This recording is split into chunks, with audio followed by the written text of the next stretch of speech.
everyone, it's me, Newton the Vlog. For today's video, gagawa tayo ngayon ng dalawang tips ng calligraphy. We will be using a brush pens, any color of brush pen and 0.5 pens in any class of pens. Nung paggawa natin ng calligraphy is mag-use lang tayo ng cursive.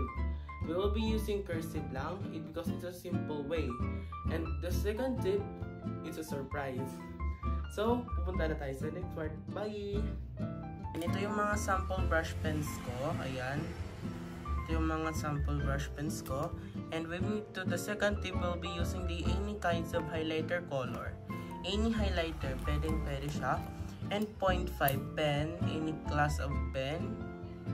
I use HBW, not sponsored po. So, we'll be starting muna is the brush pen.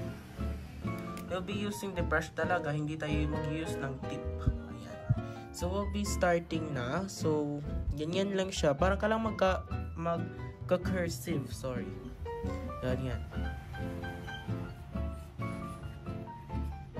Ganyan. Para ka lang magka-cursive ba? Tapos, or ito, sample natin yung isang brush pen.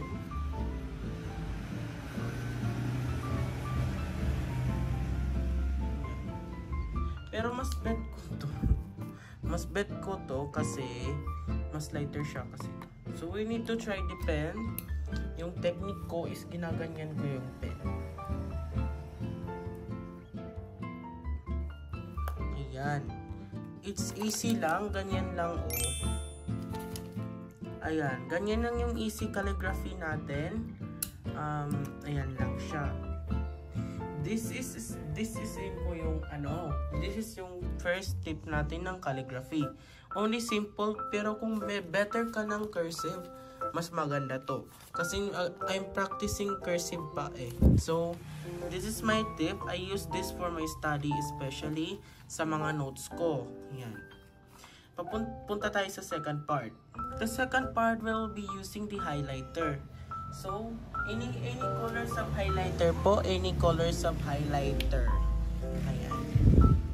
So, be calligraphy lang ganito. It's so easy lang. I think magagawa nyo to.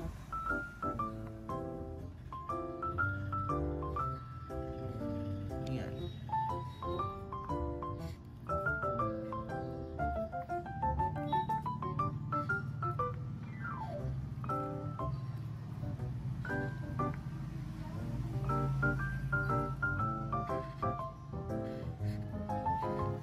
Ayan, ganyan lang siya. It's so easy lang. I-use yun lang yung highlighter. Mas better if meron kayong washi tape dito para mas clean. Kasi naubos na yung washi tape ko, sorry. Ayan. So, papunta na tayo sa exciting part. Gamitin natin yung 0.5 pen natin na HBW. Ganyan yun lang, ha?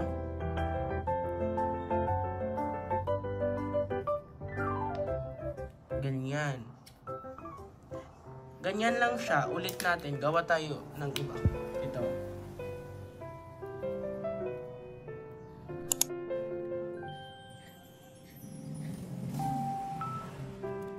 Ito. I-cursive nyo lang yung parang sa loob niya. Ganyan.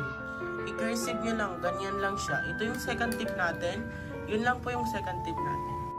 If may natutunan kayong video na to, just click the like and share and subscribe and click the notification bell for more upcoming videos. And also, babala lang, I'm not a pro on cursive pala.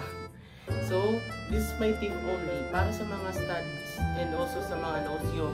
Para mas maganda siya, mas maganda yung itsura ng notes nyo. So, tips tayo next video sa mga paano mag-notes. Especially para clean talaga yung notes. Ayan. Tip tayo na next time. So, thank you for watching. Bye-bye!